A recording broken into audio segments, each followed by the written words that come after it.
katta o'g'illi xonadoniga bordim. Katta o'g'limni xonadonda mehmon bo'lib, eshigini taqillatib borganimda kelin tilini uchida zo'rg'a kutib oldi. Keling ona deb qabul qildi. O'sha kuni mehmon bo'lib tunab qoldim.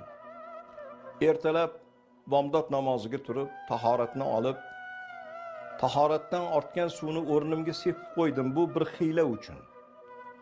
Namozni ado etgandan keyin ertalabki nonushtaga o'tirdik. Kelindan uzr so'radim. Kelin, uzrimni qabul qilasiz, qarilik, betoblik. Men o'rinni bulg'ab qo'yibman degan gapni gapirsam, eshitmagan gapim qolmadi. Juda ko'p haqoratomuz gaplar, tavqinlanatli gaplarni kelin yuzimga soldi.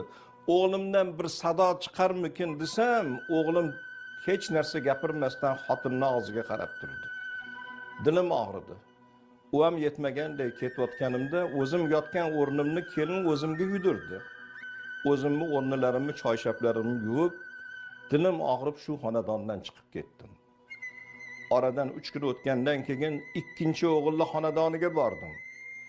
Ikkinchi o'g'ilni ham xonadonida xuddi shu sinoatni davom ettirdim. Tahoratdan ortgan suvni o'rnimga sepib qo'yib, kelindan uzr so'rasam, kelin qattiq gapirgani yo'q, lekin o'g'limni olib kirib, o'g'limga dashnom berdi.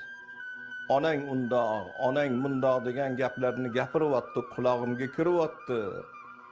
Bolam eshitib turibdi, lekin onam mehmon-ku degan gap o'g'illar og'zidan chiqqani yo'q.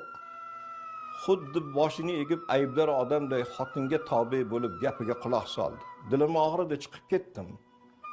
Oradan kunlar o'tib, nihoyat 3-o'g'illi xonadoniga bordim. 3-o'g'illi ham xonadonida xuddi shu ishni takror qildim. Tahoratdan ortgan suvni o'rnimga sepib, ertalab kelinga uzr etsam, ikkita kelindan eshitmagan gapni bu kelindan eshitdim. Ona, qo'yningizga olmang. Men sizni xizmatingizni qilaman deb kelin bo'lganman. Meni erimni tug'ib voyaga yetkazib, sinangizni buloq qilib emizgansiz. Bir paytlar bizni erlarimizni teylarini siz yugandirsiz, xizmatlarini qilgandirsiz.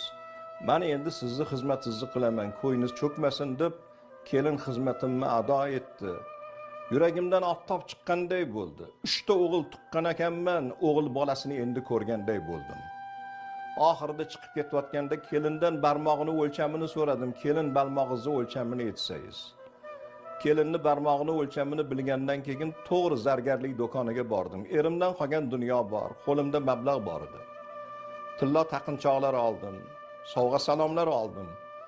3 ta o'g'limni xonadonimga taklif qildim. Ayolinglar bilan kelinglar.